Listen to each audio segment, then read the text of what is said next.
ओम शांति।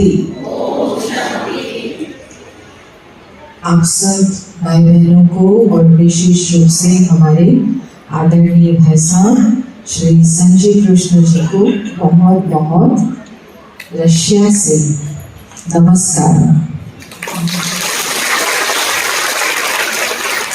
क्योंकि मैं वहाँ ब्रह्मा कुमारीज की जो संस्था है 32 साल से एग्जिस्ट करती है, उसको रिप्रेजेंट कर रही हूँ। मेरे साथ बहुत सारे आपके रशिया में जो राजयोग का अभ्यास करते हैं और शुद्ध जीवन जीते हैं, शुद्ध भोजन खाते हैं, ऐसा बहुत बड़ा ग्रुप आने वाला था। लेकिन आप जानते हैं अभी क्या हो रहा है, किस प्रकार की सिचुएशंस हैं, और कभी फ्लाइट कैंसिल हो जाती, कभी वीज़ा के लिए मना कर दिया। तो इसलिए मैं एक ही आपके सामने हूँ, लेकिन वो सब अनेक मेरे दिल में समाये हुए आज यहाँ आपके बीच में बैठे हैं, क्योंकि वो सारा समाचार सुन रहे हैं, हम यहाँ क्या कर रहे हैं वो देख भी रहे हैं। तो इसलिए उनकी तरफ से आप सबको फिर से दबरो बजाए।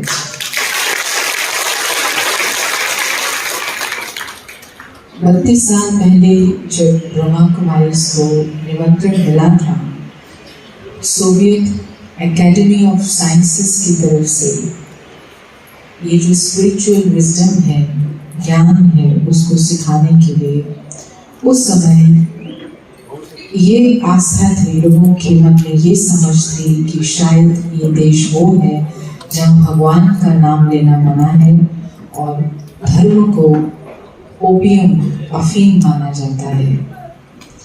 लेकिन जैसे ही हम बहनों का वहाँ पर जाना हुआ तो मुझे अच्छी तरह से याद है, पहले 5 साल कभी भी ऐसा समय नहीं हुआ, इतने बड़े बड़े हॉल होते थे जैसे आप आकर के बैठे हैं, नीचे ऊपर हर तरफ, और एकदम जगह भी कम हो जाती। ऐसे 5 साल आते रहे और आप 1 घंटा नहीं, 2 घंटा नहीं, 4 घंटा बैठ करके सुनते रहे, हम कौन हैं, हम किसके हैं, हम किस लिए हैं। तो ये सब देख करके ये अच्छी तरह से समझ आ गया कि जीवन में 2 चीजें हैं, भौतिक और दूसरा आध्यात्मिक, स्पिरिचुअल। भौतिक रूप से हमने इस दुनिया के जो एक धरती है उसके 200 से भी ज्यादा टुकड़े कर दिए हैं, पीसेस कर दिए। तो पीसेस हो गए, तो पीस कहाँ चले गए? धरती के हमने टुकड़े इतने कर दिए, पीसेस इतने कर दिए, जो पीस की चिड़िया उड़ गई। और नाम, रूप, धर्म, जाति, भाषा, राजनीतिक, आर्थिक, इतनी हमने लाइनें बना दी हैं, बाउंड्रीज बना दी हैं कि हम किसी के साथ भी अपनापन जल्दी से अभी महसूस नहीं करते हैं। और उसकी सबसे बड़ी जो निशानी है, उससे मैं आज की बात शुरू करना चाहती हूँ कि जब हम ये संदेश लेकर के गए भारत की आदि सनातन संस्कृति का संदेश है, वसुधैव कुटुंबकम, कि विश्व वसुधा परिवार है। लेकिन परिवार का हमेशा कोई बड़ा होता है, माता पिता होता है, और सारे विश्व की आत्माओं का माता पिता कोई इंसान तो नहीं हो सकता। यहाँ पर सब परिवार वाले बैठे हैं, तो आपके ज्यादा से ज्यादा कितने बच्चे होंगे? 2, 4? कोई ऐसा बैठा है जिसके 4 से ज्यादा बच्चे हैं? बैठा? 5? कोई भी नहीं। आज तो वैसे भी डरते हैं, बच्चे पैदा करेंगे, खिलाएंगे कहाँ से? तो लेकिन पूरा विश्व 750 करोड़ से भी ज्यादा जो अब लोग हैं वो किसकी संतान है? तो माता पिता तो वो एक है। तो जब हम सबका आत्मा का पिता एक है, शरीर के पिता अलग अलग हैं, तो हमारा आपस में क्या संबंध है? संजय भाई बताएं। हम आपस में भाई भाई हैं, भाई बहन हैं। तो भाई भाई कभी भी एक दूसरे से डरते नहीं हैं, नफरत नहीं करते हैं। और हमने क्या कर दिया वो आप देख रहे हैं। समाचार पत्र, सब चैनल्स बहुत खुश हो करके ये सब न्यूज़ सुनाते हैं। तो अब ये फिर से इस परिवार को जो टूट चुका है, अलग हो चुका है, उस परिवार को एक करने की समझ, एक करने की इच्छा और एक करने की शक्ति, तीनों चीजें, जो तीनों चीजें जिसमें हैं उसी को ही सर्वशक्तिमान कहेंगे। जैसे हम हिंदी भाषा जब कोई भी सीखते तो एक के लिए होता है एक वचन, दो के लिए दो वचन और तीन के लिए तीन वचन नहीं, बहुवचन। तो एक सिर्फ इच्छा हो कि हाँ हम सब एक होने चाहिए, काफी नहीं है। थोड़ी सी समझ हो क्या करना है, लेकिन शक्ति भी चाहिए। जो तीनों चीजें हैं वही बहुबली है, अर्थात सर्वशक्तिमान है। तो जब हम वहां पर इस प्रकार से पहुंचे, संदेश पहुंचा, ऐसे ही हमारी बातचीत होती थी और 2-3 दिन, 4 दिन, 5 दिन बीत गए। तो आखिरकार मैंने पूछा कि वैसे तो लग रहा है कि आप लोगों को कुछ मिल रहा है, आप लोग आ जाते हो, और मेरे आने से 2 घंटा पहले आ जाते थे। और बाद में पता पड़ा कि पहले लाइन में बैठने के लिए ग्रुप में से ही किसी ने दुकान खोल ली थी। वो पहले से बाहर आके बैठ जाता था और पहली सीट में नंबर देने के लिए पैसे भी उसने लेने शुरू कर दिए। हमने कहा ये तो बड़ा मजेदार कंट्री है। प्रोग्राम हमारा, लेकिन मैं तो अकेली थी। तो इतना इच्छा है आपकी, लेकिन आप एक बात बताओ, आप जो है मुस्कुराते क्यों नहीं हो? 4 दिन से मैं देख रही हूँ आप ऐसे करके बैठते हो, तो मुस्कुराते क्यों नहीं? समझ में आ रहा है? तो सब हॉल खड़ा होकर के ताली बजाता था कि समझ में आ रहा है हम आत्मा है। तो ये तो बहुत गहरी बात है, इसके लिए तो बरसों बरसों तपस्या करते हैं लोग, लेकिन सुन के ही समझ में आ रहा था। और उस समय तो ट्रांसलेशन करते थे, वैसे मुझे रशियन आती है, लेकिन ये 32 साल पहले की बात है, तो ट्रांसलेशन भी होती थी। तो मैंने कहा कि आप मुस्कुराते क्यों नहीं? तो किसी ने हॉल में से खड़ा होकर के पूछा, हमें आपसे क्वेश्चन है। तो मैंने कहा क्या क्वेश्चन है? तो पूछते हैं, आप क्यों सारा समय मुस्कुराते रहते हो? हमें देख के, मतलब मैंने पूछा आप मुस्कुराते क्यों नहीं, और वो कहते आप क्यों मुस्कुराते हो? मैंने कहा कि क्योंकि मुझे इतनी क्लियर फीलिंग है कि आप मेरे भाई बहन हो, आप मेरा परिवार हो, और इसलिए मैं मुस्कुराती हूँ। फिर कहते दूसरा प्रश्न भी है,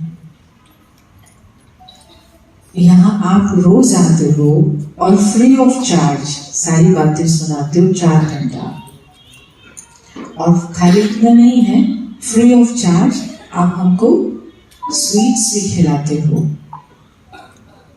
इसलिए हमें ये समझ नहीं आ रहा कि आखिर आप हमसे क्या चाहते हो, क्यों?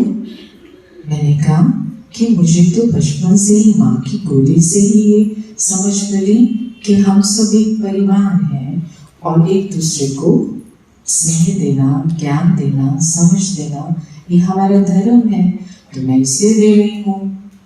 तो फिर उन्होंने अपना उत्तर दिया कि हमें बचपन से ये सिखाया गया है कि जो मनुष्य का मूल स्वभाव है, हर मनुष्य का मूल स्वभाव वो है स्वार्थ। इस साम्यवाद के फाउंडेशन में मार्क्सिज्म की जो फिलॉसफी है, उसके आधार पर कि हर मनुष्य मूल रूप से स्वार्थी है, इसलिए चाहे माँ भी बच्चे को कुछ देती है उसमें भी उसका स्वार्थ है। और आप तो इतना मुस्कुरा करके और ज्ञान और फ्री ऑफ चार्ज और वो देते हो, इसलिए हमको क्वेश्चन पैदा हो गया, डाउट हो गया कि आपको हमारे से क्या स्वार्थ है। तो मतलब स्माइल खत्म हो गई। तो स्माइल का, ट्रस्ट का, ये जो हमारा बिहेवियर है, फीलिंग्स हैं एक दूसरे की प्रति, उसका आधार है हमारा बिलीफ सिस्टम, हमारी मान्यताएं। अगर मैं मानती हूँ हम सब ओरिजिनली सेल्फिश हैं, तो स्माइल ब्लॉक। फिर एक एक के ऊपर में देखेंगे तो थोड़ा डाउट से देखेंगे, ये पता नहीं क्या चाहते हैं। और अगर ओरिजिनली ये मान्यता है कि हम सब मूल रूप से क्योंकि परमपिता परमात्मा की संतान है, तो हम पवित्र हैं, शांत हैं, प्रेम स्वरूप हैं ओरिजिनली। तो शांति, पवित्रता और प्रेम, ये जो अभी हम इस हॉल में बैठे हैं ना, शांति, पवित्रता, प्रेम, ये हजारों लाखों रुपए भी खर्च कर दें लेकिन कोई शॉप में नहीं मिलने वाली है। तो ये कितनी हाई वैल्यूज हैं। तो ये जो वैल्यू फील करते हम, उसको फील करने वाली आत्मा है। तो आत्मा खुद कितना सुंदर हीरा है, लेकिन उस हीरे के अंदर के ऊपर अभी धूल मिट्टी चढ़ गई है, गलत मान्यताओं की। टेम्पररी वैल्यूज जो हैं वो ऊपर आ गए हैं। हमारी टेम्पररी आइडेंटिटी कौन सी है? मैं स्त्री हूँ, मैं पुरुष हूँ। हम इंडियन हैं, ये ऑस्ट्रेलियन है, ये रशियन है, ये टेम्पररी है। परमानेंट आइडेंटिटी हमारी कौन सी है? हम स्पिरिचुअल पावर है, लाइट है, ज्योति बिंदु है, पॉइंट ऑफ लाइट है, चमकता हुआ सितारा है। तो ये हमारी परमानेंट आइडेंटिटी कभी खत्म नहीं होती, लेकिन हम भूल करके टेम्पररी अपने को शरीर समझ करके जो बिहेव करते, इंटरेक्शन करते, उससे एक दो के प्रति बहुत डिस्टेंस फील करते हैं, डाउट फील करते हैं। इसको कहते हैं धूल मिट्टी। आप लोगों में से किसके पास हीरा है? कोई इनकम टैक्स वाला तो नहीं बैठा है? ओह, आप थोड़ा अपना कान आंख बंद कर लीजिएगा। आप लोगों के पास, किसी के पास हीरा है? अच्छा चलो नहीं बताइए, कोई लेने तो नहीं वाले, लेकिन अगर हीरे पर धूल चढ़ जाती तो क्या उसको फेंक देते हैं? नहीं। तो हीरा इज वैल्यूबल एसेट, वो डिस्पोजेबल नहीं है। ग्लास खराब हो जाता, वो डिस्पोजेबल है, फेंक देते, लेकिन हीरे को साफ करते। तो हमने अपने को भूलने के कारण कौन सी फिर हमारी लाइफ की स्ट्रेटजी बना ली? ये तो मेरा पति अच्छा नहीं है, चलो मुझे डिवोर्स देना पड़ेगा। मेरी वाइफ तो बिल्कुल समझदार नहीं है, मैं ज़्यादा नहीं रह सकता, डिस्पोजेबल। ये जो मेरा वर्कर है ये तो अच्छा काम नहीं करता, इसको फायर करो वर्क से, मुझे नया चाहिए। तो हमने मनुष्यों को जो हीरा है, हाँ धूल चढ़ गई, लेकिन उनके साथ ऐसा बिहेव शुरू कर दिया। तो वो जो कांस्टेंट एक्सपीरियंस है प्रेम का, खुशी का, जो बेसिक नीड है हर एक के लिए, वो जो बेसिक नीड है हमारी, बिल्कुल उसका कनेक्शन बंद हो गया। आप सब लोग अपने जीवन में कभी ना कभी किसी को गिफ्ट देते हैं ना, बर्थडे होता है गिफ्ट देते हैं, फेस्टिवल आता है गिफ्ट देते हैं। तो गिफ्ट जब देते किसी को, आप देखते कि वो फ्रेश हो, अच्छे से अच्छा हो, लेकिन वो गिफ्ट सिर्फ कुछ समय के लिए होता। परमानेंट गिफ्ट किसी भी व्यक्ति के लिए, चैतन्य व्यक्ति के लिए, टेबल को तो फ्लावर्स सजा सकते हैं, लेकिन व्यक्ति को खुशी, प्रेम, इसकी जो फीलिंग है, इसकी जो शौवर है, वो कहाँ से देंगे आप? कौन सी दुकान में पैकेट मिलता है खुशी का? हेलो, ये क्वेश्चन है कोई तिनसुकिया में दुकान जहाँ पर इतना, जैसे ये सुंदर पैकेट है फ्लावर का, ऐसे ही खुशी का पैकेट मिले और आप, तो खुशी का खजाना मेरे पास है, प्रेम का खजाना मेरे पास है। मैं लाइट हूँ, मैं आत्मा हूँ। जहाँ पर आप माताएं तिलक लगाती, ये वास्तव में सिंबॉलिक है, ये हम सबका स्थान है। तो खुशी का जो बरसात है वो हमारे नयनों से हो सकती है। तो आप अपने से पूछिए, आपने अपने सपने घरों में, अपने जॉब पर कब पिछली बार सिर्फ साइलेंस में बहुत प्रेम से मुस्कुरा करके सबको देखा? नहीं है, वो सब एक ही पावर की तरफ देख रहे हैं, और वो है भारत। मैं इंडिया शब्द यूज इसलिए नहीं कर रही हूँ कि इंडिया छोटा सा मॉडल है उस ओरिजिनल भारत का। इंडिया का साइज बहुत छोटा है और भारत पूरा विश्व था।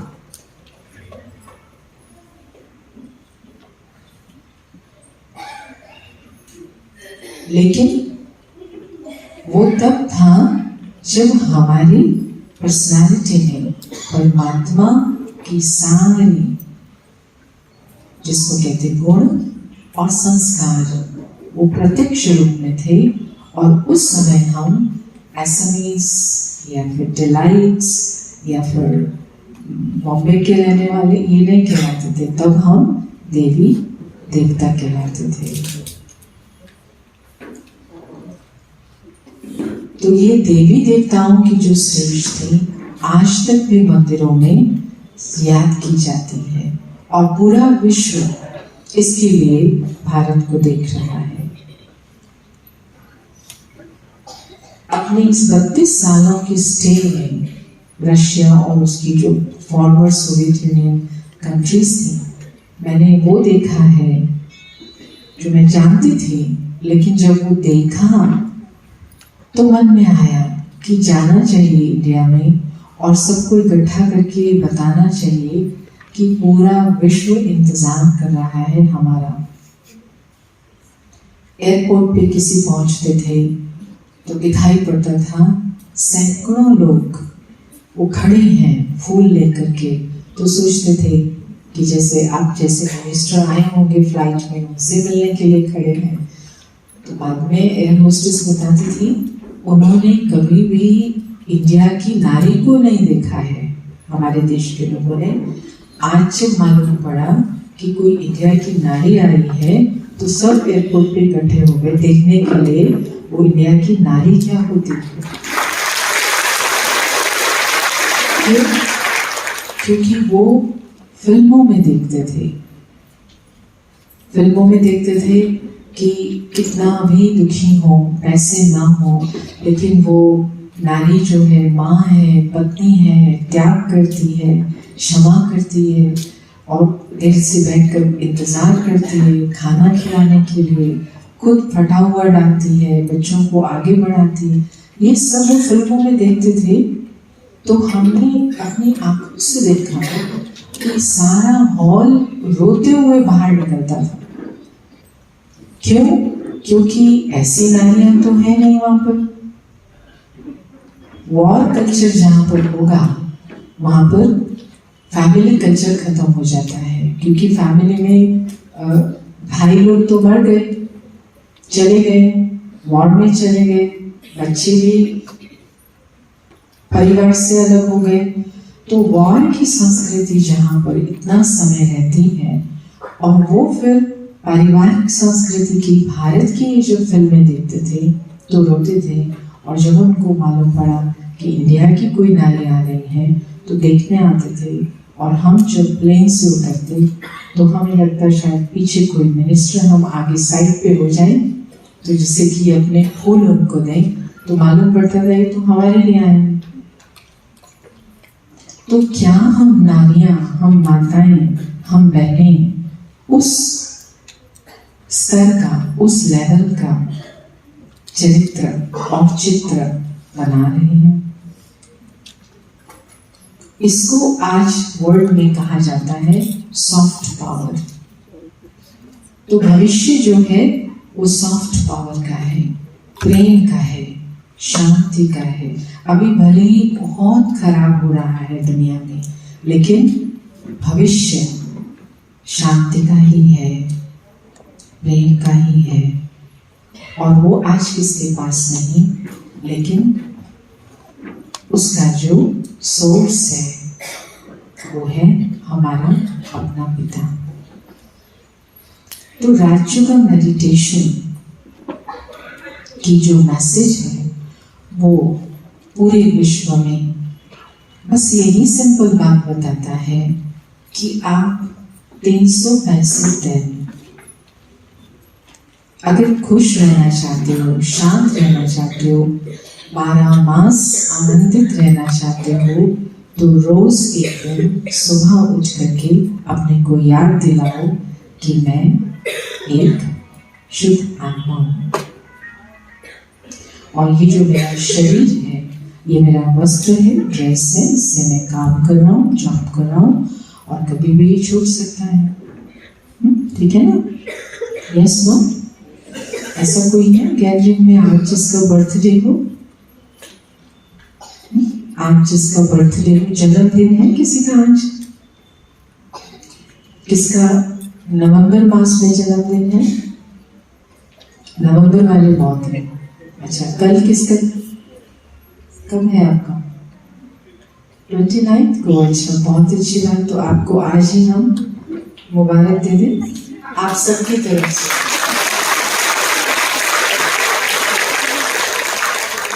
लेकिन मुबारक के बाद अभी आपका टेस्ट होगा।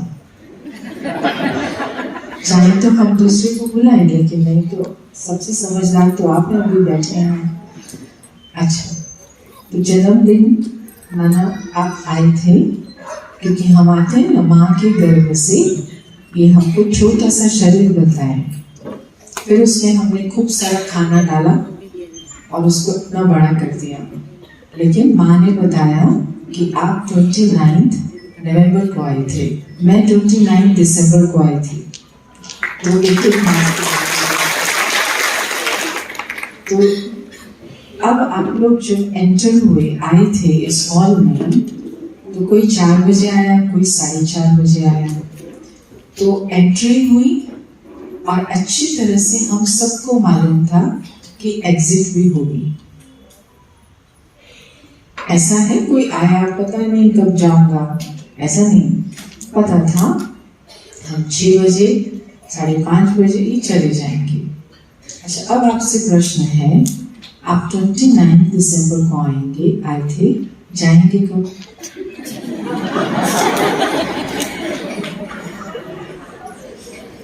देखो कितना उत्तर अच्छा दिया। नहीं, माँ ने बताया 29 दिसंबर को आप आए थे, तो 29 नवंबर को आपने मुझसे पूछा नहीं कि मैं जाऊंगा तो?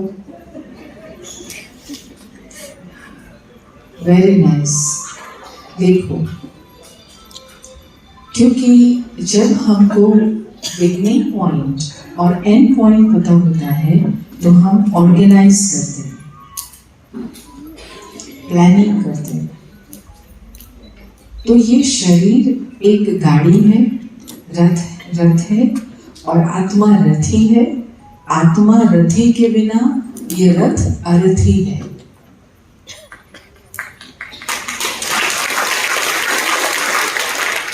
तो रथी माना ड्राइवर और रथ माना कार।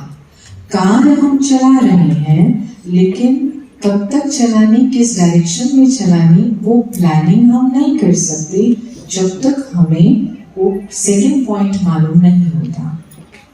एक तो ये हो गई। दूसरी बात, आप में से अगर, आप लोगों में से किसके पास कारें हैं? आपके पास कार है ना? कार है ना? अच्छा, ये तो कार वाले कोई बेकार है? सब कार वाले? अच्छा, बेकार हाथ खड़ा करें। अच्छा, कार वाले हाथ खड़ा करें।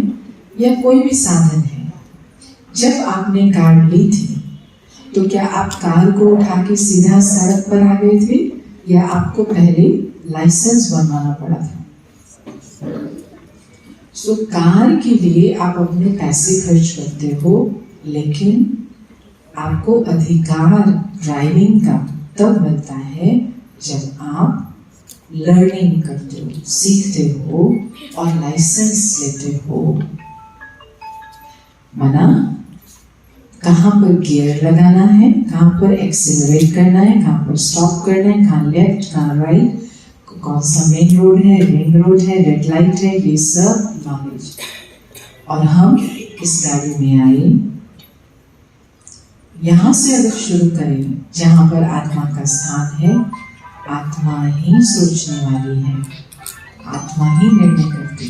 तो सोचने की कला, देखने की कला, बोलने की कला, लिखने की कला, बैठने की कला, चलने की कला, खाने की कला, पीने की कला, सोच, ये हमने सीखा तो नहीं।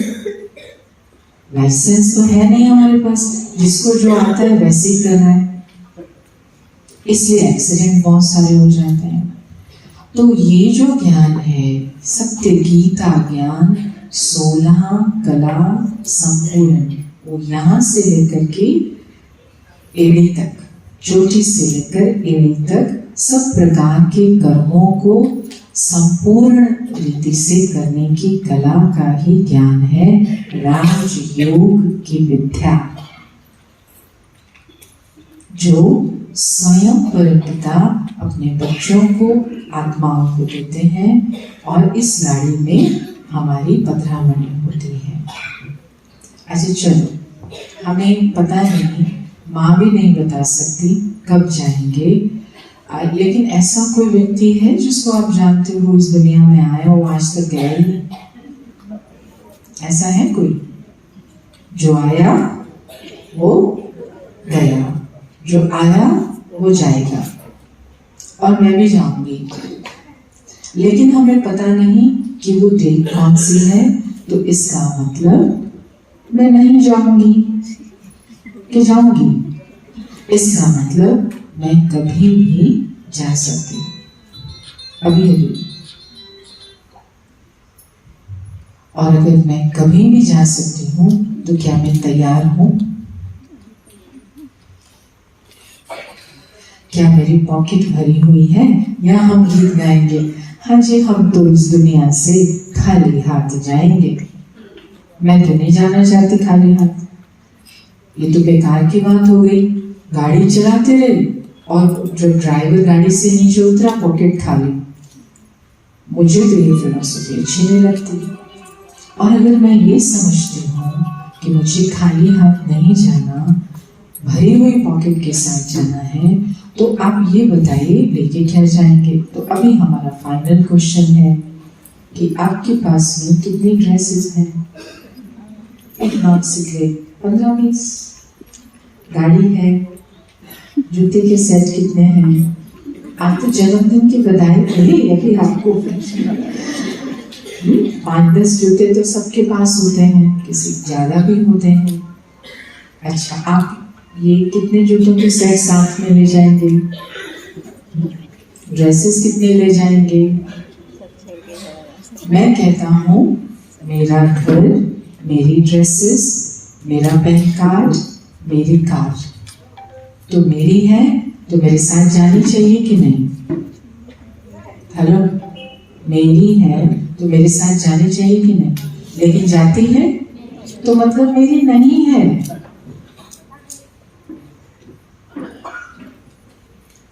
तो जब ये शरीर ही मेरा नहीं, तो शरीर के साथ जो कुछ भी मुझे मिला वो मेरा नहीं, वो गाड़ी का सब स्पेयर पार्ट्स, एक्सेसरीज हैं।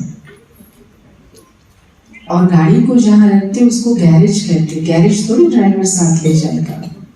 तो साथ ये कमाई, ज्ञान का खजाना, खुशी का खजाना, गुणों का खजाना, शक्ति का खजाना, और जो समय सफर किया उस समय का खजाना। ज्ञान, गुण, शक्तियां, समय का खजाना हम साथ ले जाते हैं और वो हम जमा ही नहीं कर रहे। आज का दिन भी देखिए, आज तो बड़ा मुबारक दिन हो गया। 24 घंटे में हम जो चीजें छोड़ के जानी है उस पर कितना समय देते हैं, और जो ले जानी है उसका पता ही नहीं। तो खाली पॉकेट जाएंगे। So my dear brothers and sisters,